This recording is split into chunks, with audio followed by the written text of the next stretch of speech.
On n'a pas d'eau à Mayotte et vous trouvez le moyen de justifier l'immigration clandestine.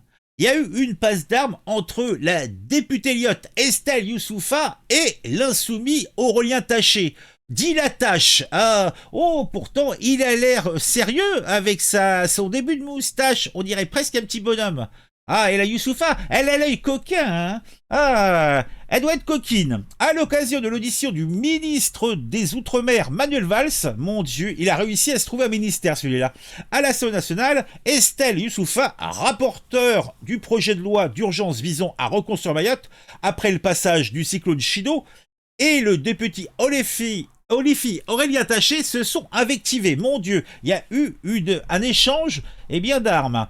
Des avis contradictoires sur la prise en charge des émigrés. Alors que le ministre des Outre-mer, Manuel Valls, était auditionné, le rapporteur, ou plutôt la rapporteure du projet de loi d'urgence visant à reconstruire Mayotte, après Chido, Estelle Youssoufa Lyotte et le député LFI Aurélien Taché se sont accrochés sur la question des immigrés comoriens. Bigre.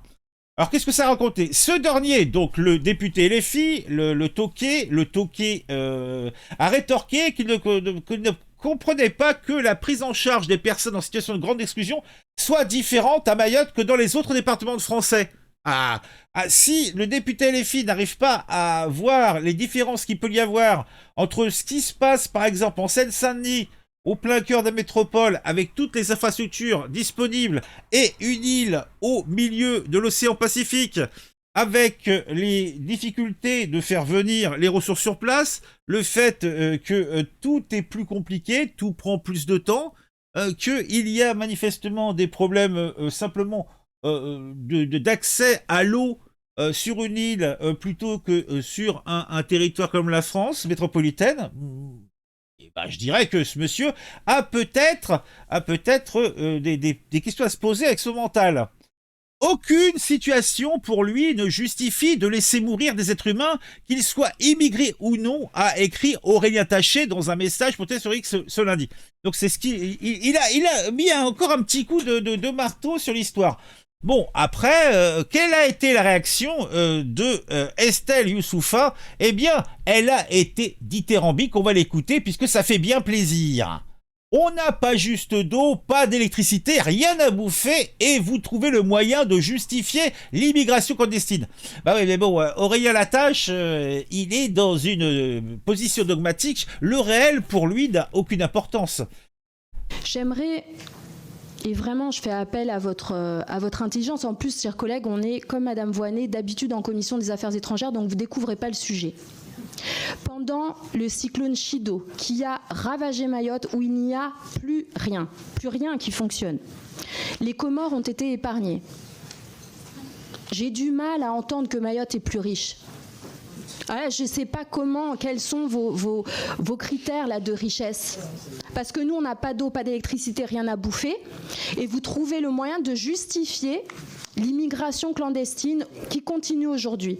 Et vous avez même l'outrecuidance de parler de nous aider le pays qui nous revendique et qui instrumentalise sa population en disant, dans le maigre programme de reconstruction de Mayotte, il faut inclure les Comores. Magique.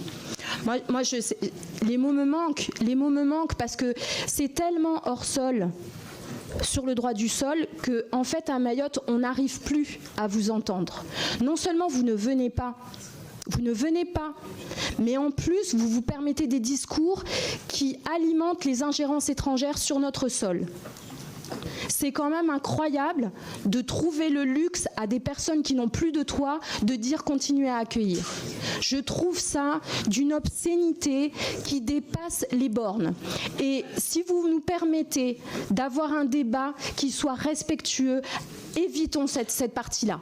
Parce que vraiment, c'était déjà pénible avant, mais là vraiment, quand on n'a pas d'eau, pas d'électricité, pas de bouffe, nous dire que le voisin qui a été épargné par le cyclone est tout à fait légitime à venir chez nous, là si vous voulez, ça devient un dogmatisme qui dépasse l'entendement.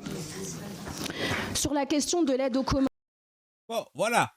Donc, mais c'est pas la première passe d'armes qu'a eu Estelle Youssoufa avec des députés LFI ou des ex-députés LFI, puisqu'il y a quelques jours à peine, déjà, elle avait eu maille à partir avec Alexis Corbière, le député ex-LFI. Pour lui, la reconstruction de Mayotte doit se faire dans un développement commun avec l'archipel voisin des Comores. Des propos dénoncés par l'élu du groupe Lyotte, Estelle Youssouffa, qui rappelle notamment l'ingérence des Comores dans les affaires françaises. Oui, donc on regarde la séquence après, cette petite promo. Le club de l'actu, c'est sur tu regardes les vidéos, tout devient plus fou. De ton avis et comment c'est cool, chaque like, chaque abon, t'es pas seul dans la foule. La colère d'Estelle Youssouffa contre le discours de la gauche radicale sur Mayotte ne retombe pas. C'était dimanche 5 janvier sur le plateau de l'SCI. La députée du groupe Lyotte de la première circonscription de Mayotte avait fustigé les propos d'Alexis Corbière, ex-La France Insoumise. Selon lui, on ne peut pas concevoir le développement de Mayotte que dans un développement commun de l'archipel des Comores. Allez. Là, c'est sa dernière œuvre. Surtout pour la reconstruction de Mayotte, il ne faut pas oublier les Comores. Brillant. Rappelez-moi là, parce qu'on a dû louper un épisode à Mayotte. Mais les Comores, notre voisin qui conteste la souveraineté française, qui fait de l'ingérence caractérisée dans les affaires nationales, qui envoie sa population, qui l'instrumentalise pour déstabiliser le département. Et j'ai un député français qui est en train de dire... sur le département le plus pauvre de France, qui est à terre, vous penserez à aider le voisin. Choupi, prends-les chez toi, tu vois, puis tu m'expliqueras comment tu les gères, parce que nous, visiblement, on a la moitié de la population qui est étrangère, on n'y connaît rien. Non, mais on est vraiment... Nous, il faut nous expliquer comment accueillir, parce que le reste du pays le fait visiblement beaucoup mieux. Pas du tout dans ses proportions, mais on vient nous expliquer à nous, comment on va accueillir, de un. De deux, je rappelle que Mayotte a été consultée. On est un territoire français depuis 1841. On a voté à de nombreuses reprises pour rester français. Et en fait, la gauche conteste le fait que Mayotte soit française, refuse de le reconnaître et nous impose une décolonisation malgré nous. Donc en fait, on est face à un pays qui, là, les Comores ont quand même instrumentalisé l'aide qu'ils ont souhaité envoyer à Mayotte pour, dans un discours, il y a quelques jours seulement, le président Azali qui continue à revendiquer Mayotte. Donc à un moment, il faut que les uns et les autres balaient devant leur porte. Vous pouvez pas aller à l'Assemblée nationale nous dire Mayotte n'est pas française. Moi, je les ai quand même en commission des affaires étrangères. La gauche, je l'entends sur la question de Mayotte, contester Mayotte française et après nous dire on vous l'avait bien dit, regardez, ça fonctionne pas. Moi, je ne les vois pas sur les votes alors qu'on réclame à corps et à cri d'avoir des moyens. Ils sont pas là. Eh ben dis donc, tout cela des points beaux, tout cela des points propres. Mais l'occasion faisant le larron, peut-être que ça serait sympathique de s'intéresser un petit peu à cette jeune femme, cette maîtresse femme, dirais-je même, Estelle Youssouffa. Mais qui est-elle donc? Mais qui est donc cette pin-up qui se bat pour son île, hein? Cette dame qui est née, eh oui, elle est née à Paris, elle est née en Île-de-France. Alors j'ai retrouvé un début de bio, ça pourrait vous intéresser. Alors, qu'est-ce que je peux vous dire pour cette jeune femme? Donc, Estelle Youssouffa, quelle belle femme, est née le 31 juillet 1978. Eh ben dis donc, ça commence à bien faire. Elle porte bien ses années. Elle a le visage encore fin d'une jeune fille. Elle est née à Châtenay-Malabry. Et c'est une figure politique qui a fait de Mayotte son terrain de bataille. Elle est élue députée de la première circonscription de Mayotte depuis juin 2022 et elle a succédé à Ramlati Ali qui s'est rapidement imposée comme une voix forte et engagée dans l'archipel. Alors, c'est la fille d'un militaire mahorais et d'une infirmière métropolitaine. Estelle Youssouffa a grandi entre la France et Mayotte. Après des études de journalisme à Tours et de sciences politiques au Canada, elle est devenue une journaliste reconnue travaillant tant au niveau national qu'international. Son engagement pour Mayotte s'est intensifié pendant la crise de 2018, la poussant à se présenter aux élections législatives de 2022 qui qu'elle a remporté avec près de 67% des voix. Et Bédido, mon cochon, depuis son élection, Estelle Youssouffa n'a cessé de dénoncer les conditions de vie à Mayotte, notamment l'insécurité et l'immigration illégale. Elle a récemment critiqué les communications gouvernementales, je vous en ai parlé, le qualifiant d'une rare obscénité face à la détresse humanitaire de l'île après le passage du cyclone Chido.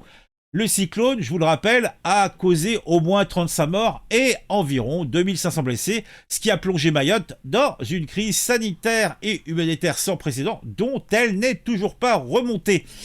Le député n'avait pas mâché ses mots contre le gouvernement, accusant le ministre de la Santé d'être aux abonnés absents et critiquer le Premier ministre Bayrou pour son absence à Mayotte.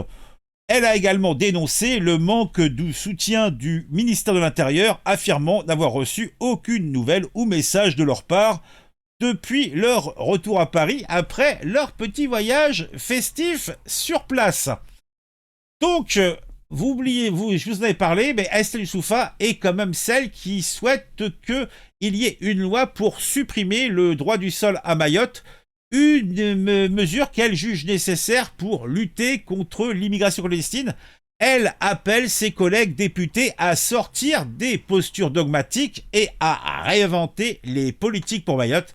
Son engagement contre le droit du sol a suscité bien des critiques, surtout à gauche, mais elle reste déterminée à défendre son territoire. Depuis le passage du cyclone Chido, Estelle Youssouffa est devenue, on la voit tout le temps sur les médias, une figure incontournable. Sa défense acharnée de Mayotte et ses prises de position tranchées même dirais-je, lui ont valu autant de soutien que de critiques. Mon Dieu. Si l'extrême gauche passe au pouvoir, elle finira en prison, la petite dame. C'est pas beau, c'est pas propre. Donc, dites-moi ce que vous en pensez en commentaire. Alors, cette bonne Youssouffa, qu'est-ce que vous en pensez, Mme Youssouffa, hein? Dites-moi tout. Moi, ça m'intéresse.